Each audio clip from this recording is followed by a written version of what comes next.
እስቲ አንድ ጥያቄ እንጠይቅ።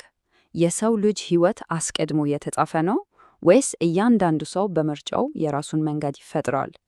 ይህ ጥያቄ እውነት ለመናገር ከጥንት ጀምሮ የሰው ልጆችን ሲያወዛግብ የኖረ በተለይ ደግሞ በስነ መለኮት ዓለም ውስጥ እጅግ በጣም ትልቅ የሐሳብ ግጭቶችን ያቀሰቀሰ ነው።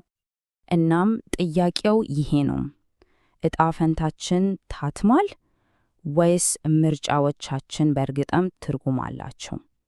እንግዲህ ይህንን መሰረታዊ ጥያቄ ለመመለስ ከሚሞክሩት በርካታ አስተምህሮች መካከል አንዱን ነው ዛሬ የምናየው።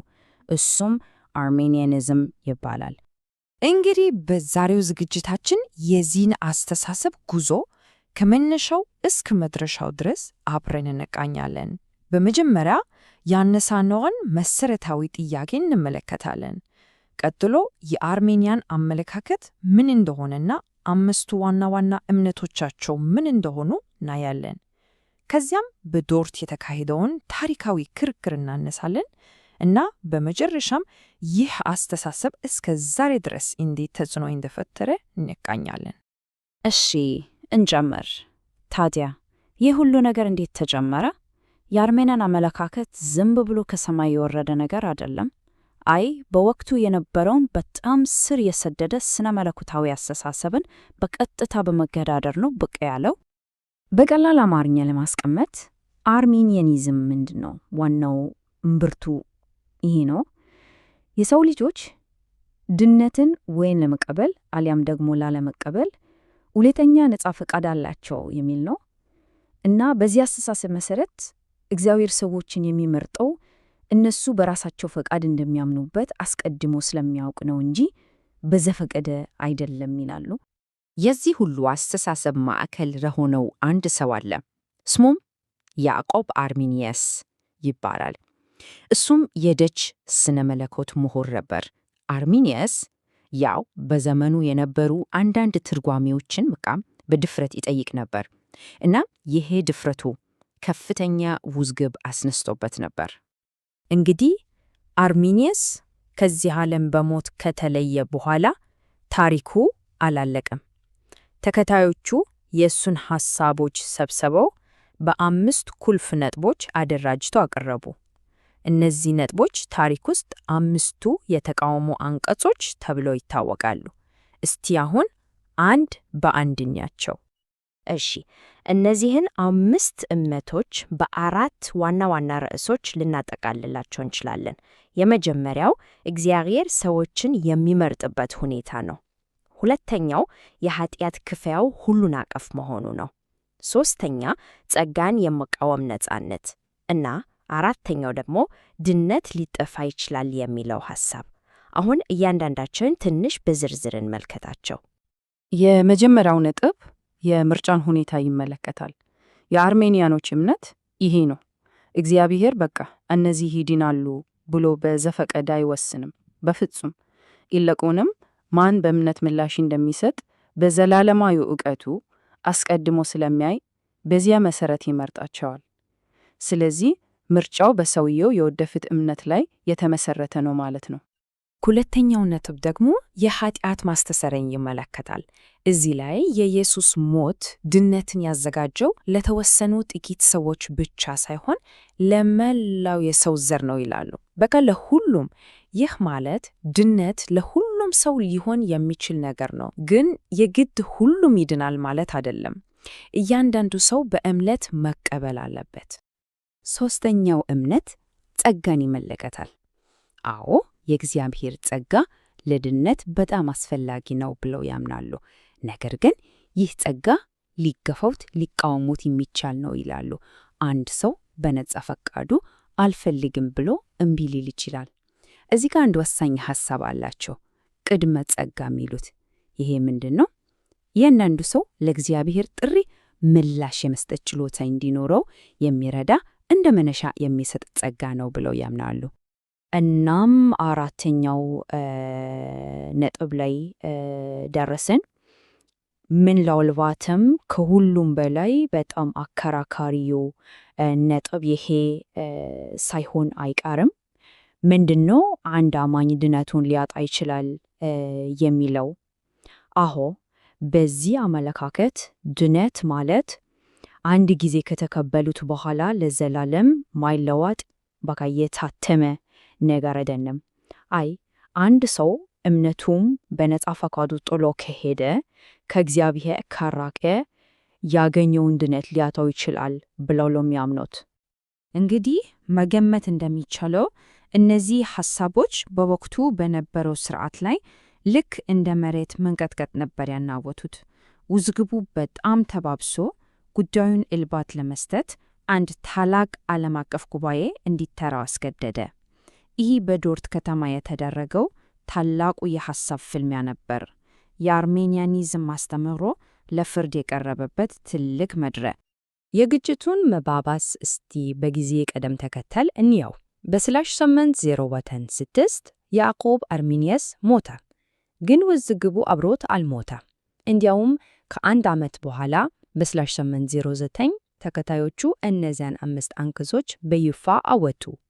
እናም ይህ ሁኔታ ነበር በመጨረሻ ከ/817 እና /819 ድረስ የዘለቀውን ታሪካዊውን የዶርት ሲኖዶስ እንዲጠራ ያስገደደው። 154 እስቲ ይህንን ቁጥር ላፍታ እናስበው። የክርክሩን ክብደት በቃ ቁልጭ አርጎ ያሳያል። ይሄ የአንድ ቀን ወይም የ2 ቀን ስብሰባ አልነበረም። በፍጹም ይህ ጉባኤ ለ7 ወራት ያህል 154 ጊዜ በመሰብሰብ በዚህ በአንድ አስተምህሮ ላይ ብቻ ሲከራከር ነበር። በወቅቱ የነበረው ስነ መለኮታዊ ውጥረት ምን ያህል ጣራ እንደነካ ግልጽ ማሳያ ነው። በጣም ግልጽ። ከዚህ ሁሉ ረጅም ክርክር በኋላ ውጤቱ ምን ሆነ? ፍርዱ ለአርሜኒያኖች በጣም ከባድ ነበር። በ1619 የዶርት ሲኖዶስ የአርሜኒያንን አመለካከቶች በይፋ አወገዘ። በቃ በወቅቱ ይሄ ለንቅናቄው ትልቅ ምናልባትም መጨረሻው የሆነ ሽንፈት መስሎ ነበር ተታየው። ነገር ግን ታሪኩ በዚህ አላበቃም። የሚገርመው ነገር ይሄ ነው። በይፋ የተወገዘው ይህ አስተሳሰብ እንዴት ተርፎ ተጽዕኖን ማስከተል ቻለ?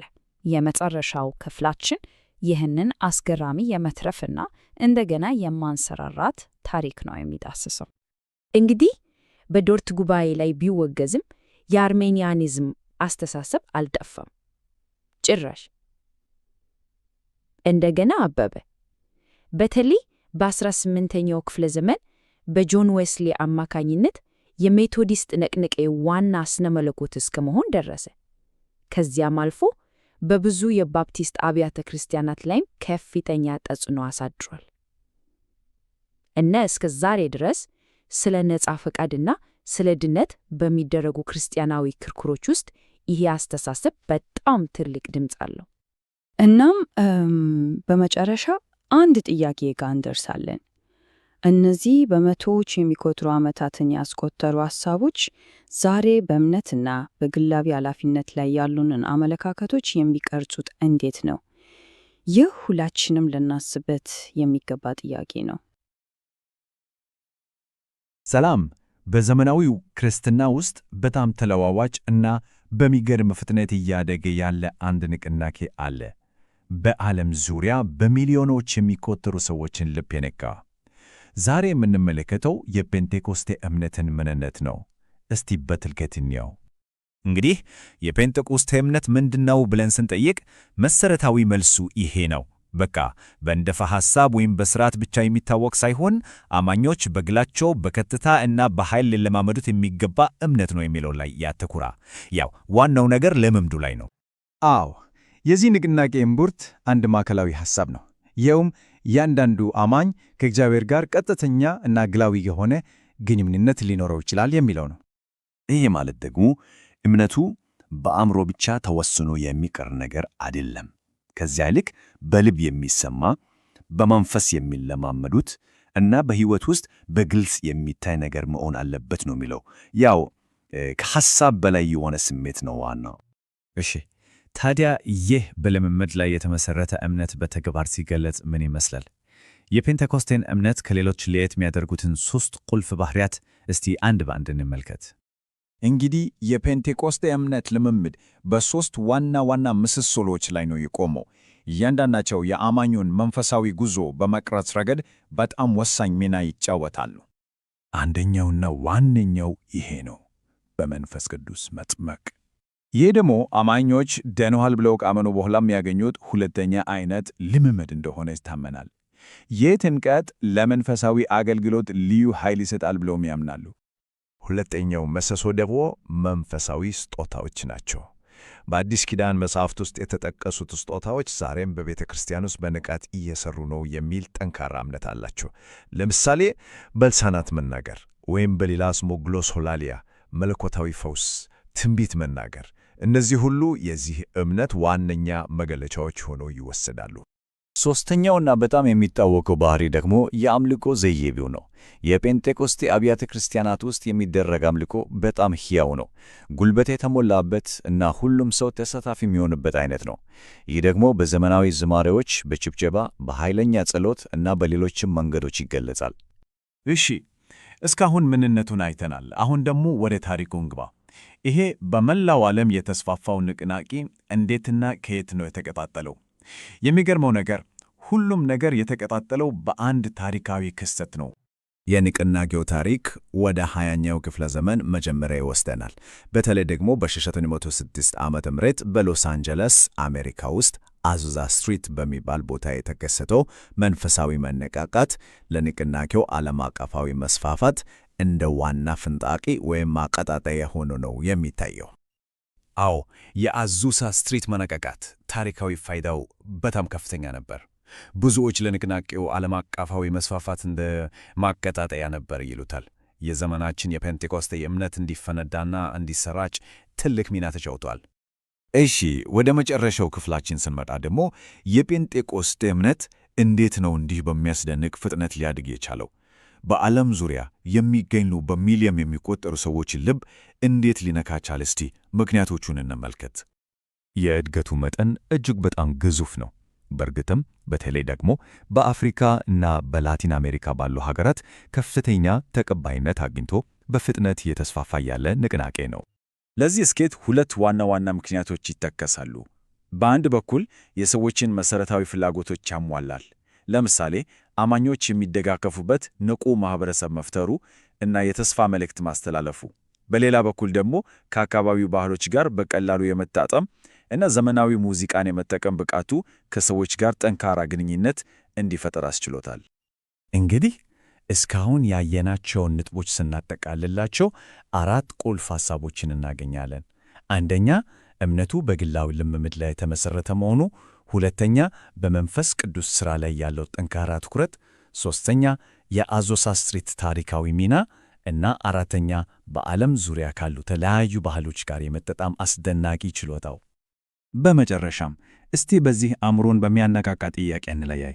የዚህ አይነት በልምምድ ላይ የተመሠረተ እምነት መስፋፋት በዘመናችን ሰዎች ስለ መንፈሳዊነት ያላቸውን አመለካከትና ፍለጋ በተመለከተ ምን ሊነግረን ይችላል?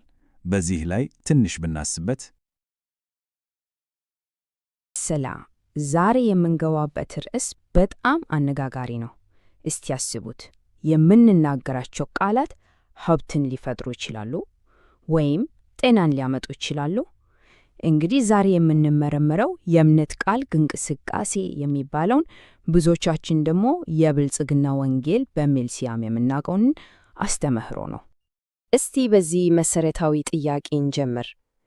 የምንናገራቸው ቃላት በዙሪያችን ያለውን ዓለም፣ የእኛን እውነታ የመቀየር ኃይል አላቸው? ይህ ቀላል የሚመስለው ጥያቄ ዛሬ በጥልቀት የምንመለከተው የሃይማኖት እንቅስቃሴ እምብርት ላይ የተቀመጠ ትልቅ ሐሳብ ነው። እሺ፣ ታዲያ የአስተሳሰብ ከየት ነው የመጣው? የእምነት ቃል እንቅስቃሴ መነሻውን ያደረገው በ20ኛው ክፍለ ዘመን አጋማሽ ላይ ከተስፋፋው የካሪዝማቲክ ክርስትና እንቅስቃሴ ውስጥ ነው። ከዛ ውስጥ የበቀለ አንድ ቅርንጫፍ ነው ማለት እንችላለን። የእምነት ቃል እንቅስቃሴ ዋናው ሐሳቡ ይሄ ነው። አማኞች በእምነት በመናገርና በማመን ጤናንና ቁሳዊ ብልጽግናን ማግኘት ይችላሉ ብሎ ያስተምራል። በኬኔት ኢ ሄጊን አማካኝነት በስፋት እንዲታወቅ የተደረገው ይሄ አስተምህሮ የብልጽግና ወንጌል በመባልም በጣም ይታወቃል። ነጥቡ ምንድን ነው? ቃላት ዝም ብሎ ድምፅ ብቻ አይደሉም፣ ነገር ግን የእግዚአብሔርን ኃይል በማንቀሳቀስ የምንመኘው ነገር ወደ እውነታ የሚቀየሩ መሳሪያዎች ናቸው የሚል እምነት ነው። ምንም እንኳን የእምነት ቃል ከእንቅስቃሴ ከካሪዝማቲክ ወገጆች ቢወጣም ልዩ የሚያደርገውና ከሌሎች አስተምሮች የሚለየው ነገር አለ። በተለይ በቁሳዊ ሀብት ላይ ያለው ጠንካራ ትኩረት። ለምሳሌ እንደ ባለ 4 ገጽታ ወንጌል ያሉ ትምህርቶቹ ትኩረታቸው በመዳን፣ በመቀደስ እና በክርስቶስ ዳግም ምጽአት ላይ ነው። የእምነት ቃል ትምህርት ግን በቀጥታ በቁሳዊ ብልጽግናና በአካላዊ ጤንነት ላይ ነው የሚያነጣጥረው። በጣም ጥሩ። ታዲያ ይህንን የብልጽግና ተስፋ ወደ እውነታ ለመቀየር ተከታታዮቹ ምን ያደርጋሉ? እንዴት ነው የሚሰራው? እንቅስቃሴው በ4 ዋና ዋና መርሆች ላይ ነው የተመሰረተው። እያንዳንዱ መርህ በቀጣዩ ላይ እየተገነባ ይሄዳል። የመጀመሪያው አዎንታዊ ንግግር ይባላል። ይሄ ማለት የምንፈልገውን ነገር ለምሳሌ ጤና ወይም ሀብት ደጋግመን በአፋችን ስንናገረው እውን ይሆናል የሚል ነው። ሁለተኛው ደግሞ የእምነት ኃይል ነው። እዚህ ጋር እምነት ረቂቅ ስሜት አይደለም። ልክ እንደ ኤሌክትሪክ ኃይል ያለ ተጨባጭና ነገሮችን የመፍጠር ኃይል አለው ተብሎ ነው የሚታመነው። ሶስተኛው ምናልባትም ከሁሉም በበለጠ አከራካሪ የሆነው ሐሳብ ትንሽ አማልክት የሚለው ነው። ይሄ ምን ይላል? ሰዎች መለኮታዊ ማንነት አላቸው፣ እናም ይህንን ማንነት በእምነት መልሶ ሊያገኙት ይችላሉ ይላል። በመጨረሻም አራተኛው መርህ ፈውስና ብልጽግና በክርስቶስ ቤዛነት የተገኙ የአማኞች ሁሉ መብቶች ናቸው የሚል ነው። ይሄ የመጽሐፍ ቅዱስ ጥቅስ ለአዎንታዊ ንግግር አስተምሮ እንደ ትልቅ ማገር ነው የሚያገለግለው። ቃላቶቻችን የሕይወትና የሞት ኃይል እንዳላቸው በማስረገጥ የምንናገረው ነገር በቀጥታ እውነታችንን ይፈጥራል የሚለውን ሐሳብ ለማጠናከር ይጠቅማል። እንግዲህ ይሄ በቃላት ኃይልና በቁሳዊ ብልጽግና ላይ ያለው ትኩረት ዝም ብሎ አልታለፈም። ከፍተኛ ውዝግብ ነው ያስነሳው። አሁን ደግሞ ከዋና ዋና የክርስትና አመለካከቶች የሚሰነዘሩበትን ትችቶች እስቲ እንመልከት። ተቺዎች የሚያነሷቸው ማከራከሪያዎች በ4 ዋና ዋና ነጥቦች ሊጠቃለሉ ይችላሉ። አንደኛ፣ መጽሐፍ ቅዱስን ከአውዱ ውጪ ይጠቀሳሉ ይላሉ። ሁለተኛ፣ የእግዚአብሔርን ሉዓላዊ ፍቃድ በሰው ፍላጎት ለመቆጣጠር የሚደረግ ሙከራ ነው ብለው ያምናሉ። ሶስተኛ ደግሞ መንፈሳዊነትን ወደ ቁሳዊ ሀብት ማሳደድ ዝቅ ያደርጋል ይላሉ። በመጨረሻም ብዙዎች ከመጽሐፍ ቅዱስ መሰረታዊ አስተምሮ ያፈነገጠ የሐሰት ትምህርት ነው ሲሉ ይሞግታሉ።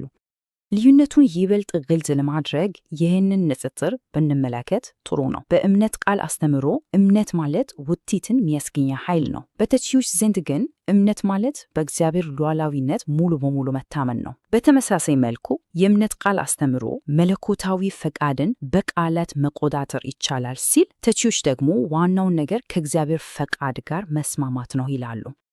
በመሰረቱ ይህ ሁሉ ክርክር የሚተመዘዘው በአንድ ነጥብ ዙሪያ ነው።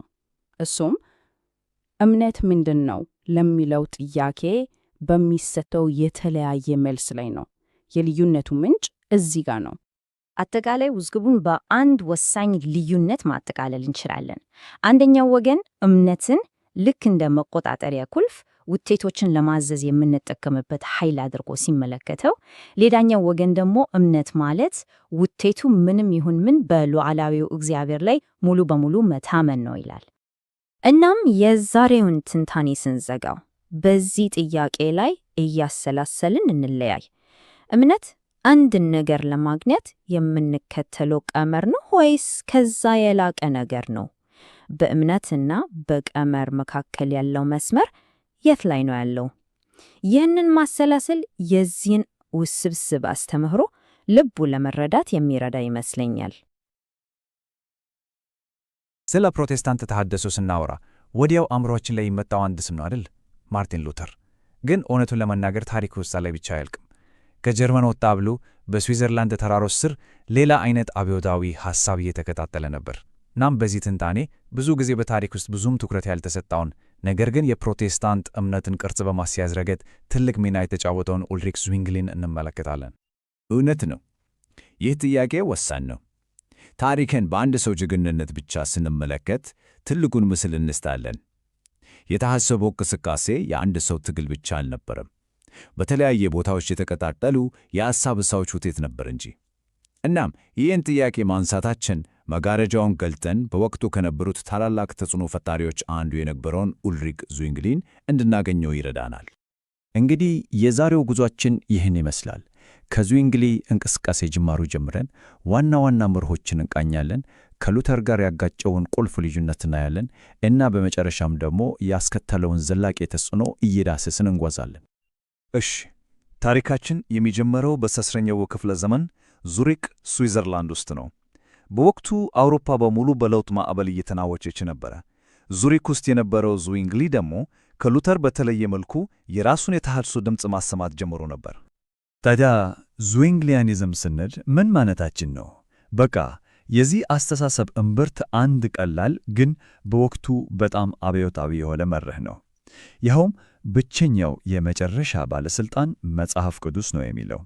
ዙዊንግሊ ይህንን እንደ መነጽር ተጠቅሞ በዘመኑ የነበሩትን የቤተ ክርስቲያን ልማዶች አንድ በአንድ መፈተሽ ጀመረ። ዋናው ጥያቄ ይህ ልማድ መጽሐፍ ቅዱሳዊ መሠረት አለ ወይ የሚል ነበር። ይኸውላችሁ ይህ የመጽሐፍ ቅዱስ የበላይነት መርህ የዙዊንግሊ ስነ መለኮት የልብ ምት ነበር ማለት ይቻላል። በወቅቱ የነበረውን ሥርዓት አንገት ለአንገት የሚጋፋ በጣም ደፋር ሐሳብ ነበር። እስኪ መጽሐፍ ቅዱስ ከሁሉም በላይ ነው ማለት በተግባር ምን ማለት እንደነበር በጥልቀት እንይ። ይህ አረፍተ ነገር አሁን ስንሰማው ቀላል ሊመስል ይችላል። በወቅቱ ግን እንደ ቦምብ ነበር ማለት ይቃላል።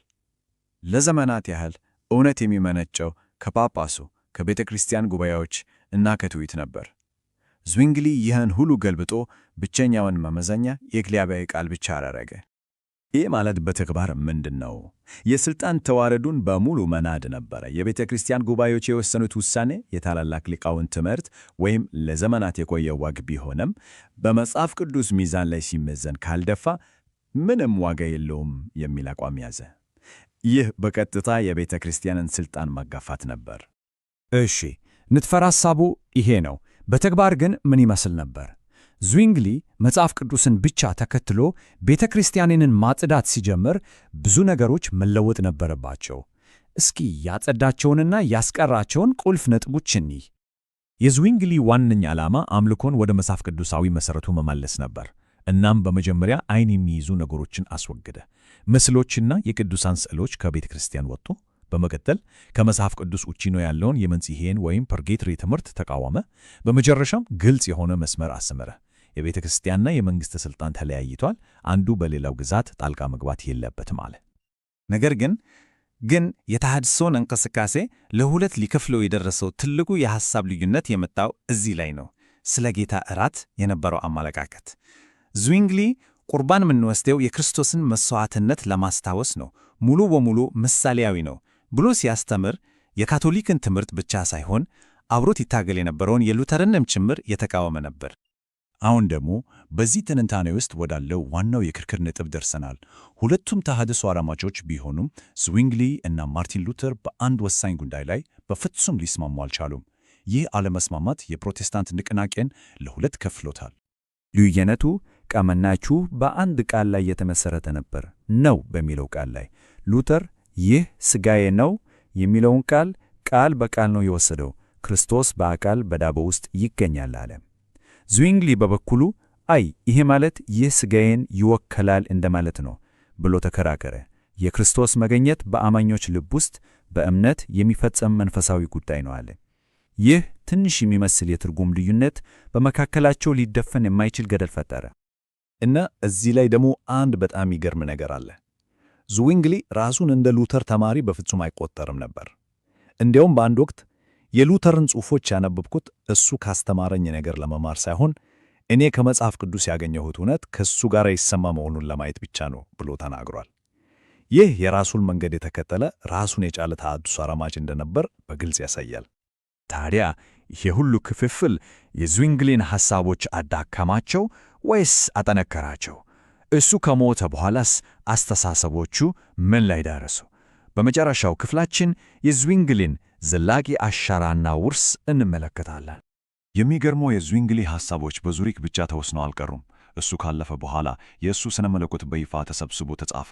ይህ ሰነድ ድንበር ተሻግሮ ከዓመታት በኋላ በእንግሊዝ የነበረውን የፒውሪታን እንቅስቃሴን ጨምሮ ሌሎች የተሃድሶ ሞገዶችን ቅርጽ አሳይዟል። ታዲያ ዝዊንግሊ ከሞተ በኋላ ሐሳቦቹ እንዴት ተረፉ?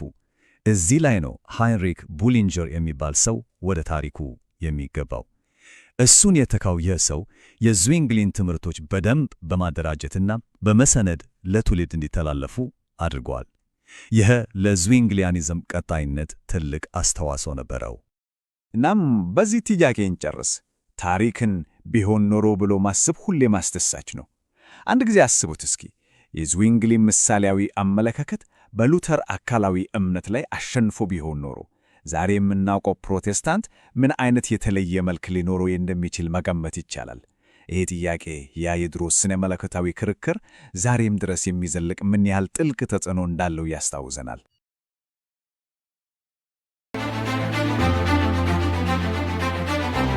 እንግዲህ ዛሬ ስለ አንድ በጣም የሚገርም እምነት ነው የምናወራው፣ የሰባተኛ ቀን አድቬንቲስት ቤተ ክርስቲያን። ይህችን ቤተ ክርስቲያን ከሌሎች ምን እንደሚለያት፣ ዋና ዋና እምነቶቿ ምን እንደሆኑና ታሪኳ ከየት እንደሚጀምር በጥልቀት እንመለከታለን። ለምንድን ነው አንዳንድ ክርስቲያኖች እሁድ ፋንታ ቅዳሜ ቀን የሚያመልኩት የሚል ጥያቄ አጋጥሞን ያውቅ ይሆን?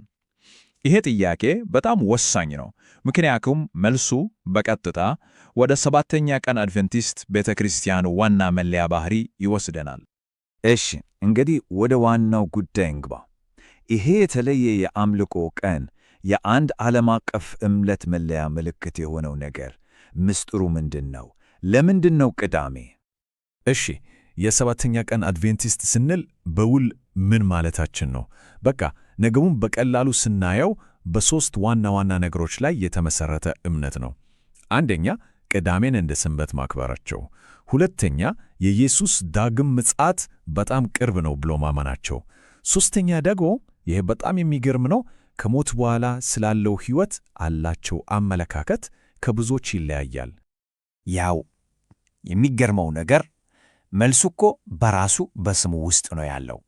ሰባተኛ ቀን ሲሉ በቃ ቀጥታ ቅዳሜን ማለታቸው ነው። አድቬንቲስት የሚለው ቃል ደግሞ መምጣት ከሚል ቃል ነው የሚመጣው። የማን መምጣት?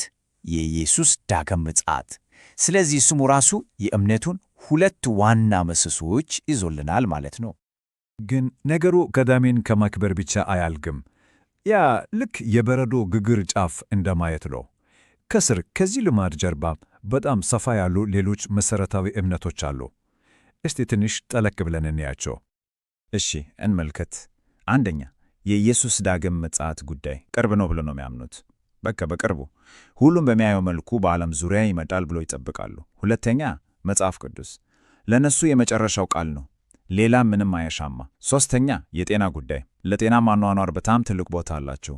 ለዛም ነው ብዙዎቹ ሥጋ የማይበሉት። አራተኛው ደግሞ ስለ ሞት አላቸው እይታ ነው። ሞት መጨረሻ አይደለም፣ ይልቁንስ እስከ ትንሣኤ ድረስ ያለ ልክ እንደ ጥልቅ እንቅልፍ ነው ብሎ ያስባሉ። እና የመጨረሻው ይሄ ከብዙዎች በጣም የሚለያቸው ነው። ክፉ ሰዎች ለዘላለም ሲኦል ውስጥ ይሰቃያሉ ከሚለው እሳቤ ይልቅ አይ ሙሉ በሙሉ ይጠፋሉ፣ ህልውናቸው ያበቃል ብለው ነው የሚያምኑት። ያው ይህንን ልዩነት በደንብ ማየት ያስፈልጋል። በአንድ በኩል የአድቬንቲስት እይታ አለ፣ ክፉዎች በቃ ሙሉ በሙሉ ይጠፋሉ፣ ህልውናቸው ያበቃል ይላል። በሌላ በኩል ደግሞ በብዙዎች ዘንድ የተለመደው የዘላለም ስቃይ አስተሳሰብ አለ። ልዩነቱ በጣም ትልቅ ነው አይደል? እሺ፣ ለምንድን ነው እንደዚህ የሚያምኑት? ምክንያታቸው ከአምላክ ባህሪ ጋር ይገናኛል። ፍቅር የሆነ አምላክ እንዴት የዘላለም ስቃይን ሊፈቅድ ይችላል ብሎ ይጠይቃሉ። ስለዚህ ለእነሱ የዘላለም ስቃይ የሚለው ሐሳብ ከዚህ ባህሪ ጋር አይሄድ። በቃ ለእነሱ ፍትሕ ማለት ክፋትን ለዘላለም ማሰቃየት ሳይሆን ከነጭራሹ ማጥፋት ነው። እሺ፣ አሁን ደግሞ ወደ ታሪኩ እንገባ። ሁሉም ነገር መነሻ አለው አይደል? የዚህ እምነት ታሪክ ደግሞ በጣም የሚገርመው የሚጀመረው በ19ኛው ክፍለ ዘመን አሜሪካ ውስጥ ነው። አንድ ትልቅ የትንቢት እንቅስቃሴ ነበር። እናም ሁሉም ነገር ከዚያ ተቃጣለ። ታሪኩ የሚጀመረው ሚለራይት በሚባል እንቅስቃሴ ነው። በሺዎች የሚቆጠሩ ሰዎች በጣም እርግጠኛ ነበሩ ኢየሱስ በ1844 ይመለሳል ብለው በታላቅ ጉጉት ይጠባበቁ ነበር። አስቡት እስኪ ያን ሁሉ ጉጉት። ግን ያ ቀን መጣ፣ አለፈ። ምንም ነገር አልተፈጠረ። ያን የገጠማቸው ነገር በታሪክ ታላቁ የብስጭት ጊዜ ተብሎ ተመዘገበ። በቃ ለብዙዎቹ አለቀላቸው፣ እምነታቸው ተሰበረ። ለትንሾቹ ግን ይህ የአዲስ ነገር መጀመሪያ ነበር። አዎ ታላቁ የብስጭት ጊዜ ተባለ እንጂ እንቅስቃሴውን አላቆሙ። ይልቁንስ ዳግም እንዲወለድ አደረገው። እንዴት? በቃ እነዛ አማኞች በብስጭት ከመበታተን ይልቅ እሺ ምን ላይ ነው የተሳሳት ነው ብለው ወደ መጽሐፍ ቅዱስ ተመለሱ። ትንቢቶቹን በአዲስ ዓይን በአዲስ መልክ መረመሩ እና የዛሬዋ የሰባተኛ ቀን አድቬንቲስት ቤተ ክርስቲያን የተወለደችው በቃ ከዚያ ጥልቅ ጥናትና ዳግም መረዳት ነው ማለት ነው። እሺ እስካሁን ስለ እምነቱና ታሪኩ አየን። አሁን ደግሞ ወደ ዋናው መለያቸው እንመለስ፣ ሰንበት። ይሄ የሰንበት ጽንሰ ሐሳብ ከየት ነው የመጣው? ስሩ 19ኛው ክፍለ ዘመን እንቅስቃሴ በጣም የጠለቀ የሺህ ዘመናት ታሪክ ያለው ነገር ነው። እንግዲህ ሰንበት ስንል ምን ማለታችን ነው? ቃሉ ራሱ ሻባት ከሚለው የዕብራይስጥ ቃል ነው የመጣው። ትርጉሙም እረፍት ነው። በጣም ቀላል። ሐሳቡ ደግሞ ከፍጥረት ታሪክ ጋር የተያያዘ ነው። እግዚአብሔር ዓለምን በ6 ቀን ፈጥሮ በሰባተኛው ቀን አረፈ ከሚለው በቃ ይህ የረፍትና የአምልኮ ቀን ሐሳብ ከዚያ ነው የመነጨው። ያው በአብርሃማዊ ሃይማኖቶች ስናይ ለምሳሌ በይሁዳዊነት ሻባት የሚከበረው ከአርብ ጀንበር መጥለቂያ ጀምሮ እስከ ቅዳሜ ጀንበር መጥለቂያ ድረስ ነው። በአንጻሩ ደግሞ አብዛኛው የክርስትናው ዓለም እሁዱን ነው የሚያከብረው የክርስቶስን ትንሣኤ ለማሰብ። ስለዚህ አድቬንቲስቶች ቅዳሜን ሲመርጡ ከየትኛው ወገን ጋር እንደቆሙ ግልጽ ይሆናል ማለት ነው። እና በቃ ይሄ ነው ሁሉንም ነገር የሚያለያይዘው። የሰባተኛ ቀን አድቬንቲስቶች ቅዳሜን ሲመርጡ ተግባራቸውን በቀጥታ ከብሉይ ኪዳን እና ከጥንታዊው የይሁዲነት ልምምድ ጋር ያስተካከሉ ነው። ከአብዛኛው የክርስትናው ዓለም የሚለዩበት ዋናው ነጥብም ይሄው ነው። በእርግጥ የትኛውም ወግ ውስጥ ብንመለከት የሰንበት ዋና ዓላማዎች ተመሳሳይ ናቸው። ከሳምንቱ ሥራ ዕረፍት መውሰድ፣ ለማምለክ እና ለማሰላሰል ጊዜ ማግኘት፣ ከቤተሰብና ከወዳጅ ጋር መሆን እና ፈጣሪን ማስታወስ። በቃ አንድ አይነት መንፈሳዊ ባትሪ መሙያ ቀን ነው ማለት ይቻላል። እንግዲያው ዛሬ ያየነውን ነገር ስናጠቃልለው የሰባተኛ ቀን አድቬንቲስት ቤተ ክርስቲያንን የሚገልጹ 3 ቁልፍ ነገሮችን ተመልክተናል። አንደኛ፣ የቅዳሜ ሰንበትን አጥብቀው መያዛቸው፣ ሁለተኛ፣ የክርስቶስ ዳግም ምጽአት ቅርብ ነው የሚለው እምነታቸው እና ሦስተኛ፣ ከሞት በኋላ ስላለው ሕይወት ያላቸው ከብዙዎቹ የተለየ አመለካከት። በመጨረሻም እስቲ በዚህ ሐሳብ ላይ እናሰላሰል። በቃ ፈጽሞ በማያቆም ሁሌ በሩጫ በተሞላ ዓለም ውስጥ አንድን ቀን ሙሉ በሙሉ ለዕረፍት መውሰድ ምን ዋጋ ይኖረው ይሆን? ይህ ጥንታዊ ሐሳብ በዘመናዊው ሕይወታችን ውስጥ ምን ቦታ ሊኖረው ይችላል?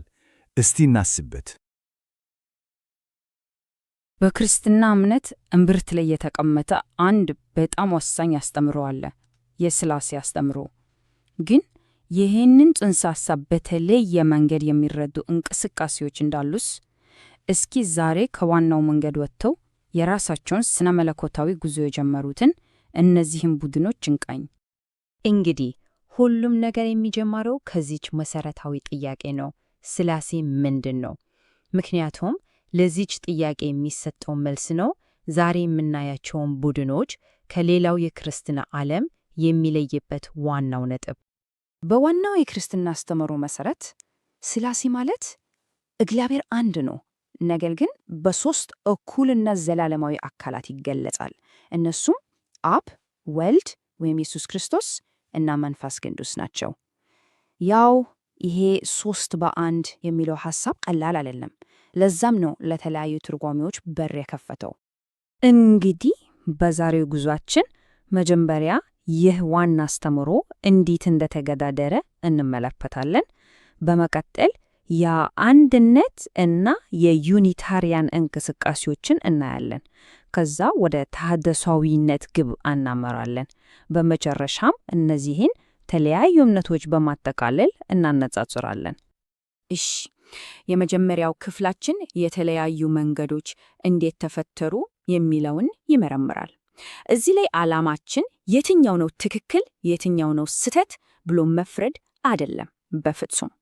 ዋናው ቁም ነገር አንድ ወሳኝ ሐሳብ እንዴት ለተለያዩ እምነቶች መነሻ እንደሆነ መረዳት ነው። እሺ፣ አሁን የምንጀምረው ከአንድነት ጴንጤቆስጤ እንቅስቃሴ ነው። ምናልባት በኢየሱስ ስም ብቻ ወይም ጂዘስ ኦንሊ የሚለውን ሰምቶ የሚያውቅ ይኖራል። ያው ይህንን እንቅስቃሴ ነው የሚገልጸው። እስኪ ምን እንደሆነ እንመልከት። በቃ የአንድነት እንቅስቃሴ ዋናው ሐሳባቸው ይሄ ነው። በሥላሴ አስተምህሮ እንደሚባለው ሦስት ተለያዩ አካላት የሉም። ይልቁንስ አንድ አምላክ በተለያዩ ጊዜያት በሦስት መገለጫዎች ወይም ሚናዎች ራሱን ገልጿል ብሎ ነው የሚያምኑት። ልዩነቱ እዚህ ላይ ነው ያለው። አካላት በሚለው ቃል ፋንታ መገለጫዎች የሚለውን ይጠቀማሉ። ይህንን ሐሳብ የበልጥ ግልጽ ለማድረግ እስኪ እንደዚህ እናስበው። በመጀመሪያ እግዚአብሔር በአብ መልክ ማለትም እንደ ፈጣሪ ሆኖ ተገለጠ። ከዛስ በውልድ መልክ ሥጋ ለብሶ እንደ አዳኝ ሆኖ መጣ። በመጨረሻ ደግሞ አሁን በውስጣችን በሚኖረው በመንፈስ ቅዱስ መልክ ይሰራል። አያችሁ፣ አንድ አምላክ ነው፣ ግን በሦስት ተለያዩ ሚና ነው። ይህንን አመለካከታቸውን የሚያጠናክሩበት መሠረታዊ የመጽሐፍ ቅዱስ ክፍል አለ። ጥቅሱም መለኮት በሙላት በኢየሱስ ሥጋዊ አካል ይኖራል ይላል። ለእነሱ የዚህ ትርጉም ግልጽ ነው። ኢየሱስ ማለት በቃ የአብም የውልድም የመንፈስ ቅዱስም ሙላት በአንድ ላይ ማለት ነው። እሺ፣ አሁን ደግሞ ከአንድነት አስተምሮ ሙሉ በሙሉ ወደ ተቃራኒው ጫፍ እንሄድ። ይሄ ዩኒታሪያኒዝም ይባላል። እዚህ ላይ ያለው ስለ ኢየሱስ ያለው እይታ ዋው፣ ፍጹም የተለየ ነው። እስኪ ልዩነቱን ጎን ለጎን እናስቀምጠው። በአንድ በኩል የአንድነት አማኞች ኢየሱስ ማለት የእግዚአብሔር ሙሉ መገለጫ ነው ይላሉ። በሌላ በኩል ደግሞ ዩኒታሪያኖች በፍጹም ኢየሱስ ታላቅ መሪ፣ ነቢይ፣ አርአያ ሊሆን ይችላል፣ ግን ሰው ነው እንጂ አምላክ አይደለም የሚል አቋም አላቸው። ልዩነቱ ከዚህ በላይ ግልጽ ሊሆን አይችልም። የዩኒታሪያኒዝም እምነት ስለ እግዚአብሔር ማንነት ብቻ አይደለም ያወራው። ዋናው ነገር አንድ የማይከፋፈል አምላክ አለ ብለው ማመናቸው ነው። ከዛ በተጨማሪ ግን ለምክንያታዊ አስተሳሰብ እና ለግለሰብ ነጻነት ትልቅ ቦታ ይሰጣሉ። ታዲያ ይሄ ምን ማለት ነው? ይሄ አስተሳሰባቸው በቀጥታ ወደ ማህበራዊ ፍትህ ስሮች እንዲያመሩ አድርጓል። የእምነታቸው አንዱ ትልቅ ማሳያ ሆኗል ማለት ነው። እሺ፣ አሁን ደግሞ ሌላ በጣም ወሳኝ ሐሳብ ላይ ደርሰናል። ተሐድሷዊነት። በቀላሉ ሲተረጉም ወደ መጀመሪያው እንመለስ እንደማለት ነው። የእነዚህ ቡድኖች ዋና ዓላማ በዘመናት ውስጥ የተጨማመሩ ባህሉና ደንቦችን በሙሉ ወደ ጎን ብለን ልክ እንደ መጀመሪያዎቹ ክርስቲያኖች ወደ ነበረው ንጹሕ እምነት እንመለስ የሚለው። ታሪኩ የሚጀምረው በ10ኛው ክፍለ ዘመን አሜሪካ ውስጥ ነው። ሁለተኛው ታላቅ መነቃቃት በሚባል ጊዜ በተለይ በ18 ማኗን ኬን ረጅ ላይ የተደረገ አንድ ትልቅ መነቃቃት ነበር። ይሄ በጣም ወሳኝ ክስተት ነው። ይህንን ተከትሎ ነው እነ ባርተን ስቶን አይነት መሪዎች በቃ ይህ ሁሉ በቡድን መከፋፈል ይቅርና ወደ አንድነታችን እንመለስ ብሎ እንቅስቃሴውን የጀመሩት። የእንቅስቃሴያቸው መንፈስ፣ ሙሉ ፍልስፍናቸው በአንድ አረፍተ ነገር ይጠቀልላል። ከክርስቶስ ሌላ የእምነት ቀመር የለም፣ ከመጽሐፍ ቅዱስ ሌላ መጽሐፍ የለም። ይህ ምን ማለት ነው? በቀላሉ በሰው የተጻፉ የእምነት ቀመሮችና ሕጎችን በሙሉ እንተዋቸው፣ የእኛ መመሪያ መጽሐፍ ቅዱስ ብቻ ነው የሚል ጠንካራ መልእክት ነው። እንግዲህ ያኔ አንድ ሆኖ የጀመረው እንቅስቃሴ ከጊዜ በኋላ ወደ 3 ዋና ዋና ቅርንጫፎች ተከፍለዋል። እንደምናየው የክርስቶስ ቤተ ክርስቲያን የሚባሉት ትንሽ ወግ አጥባቂ ናቸው። የክርስቲያን አብያተ ክርስቲያናት በመሃል ላይ ሲሆኑ፣ የክርስቶስ ደቀ መዛሙርት ደግሞ የበለጠ ነፃ ወይም ዘመናዊ አቋም አላቸው። ስለዚህ መነሻቸው አንድ ቢሆንም አሁን ላይ ትኩረታቸውና አጥኖታቸው ትንሽ ተለያይቷል። ይሄ ወደ መጀመሪያው እንመለስ የሚለውን ሐሳብ የሚጋራ ግን ደግሞ የራሱ የሆነ መንገድ ያለው ሌላ በጣም ታዋቂ ቡድን አለ። ይኸውም የየሆቫ ምስክሮች ናቸው። እሺ፣ የየሆዋ ምስክሮችን ከሌሎች የሚለዩቸው አንዳንድ ቁልፍ እምነቶች አሉ።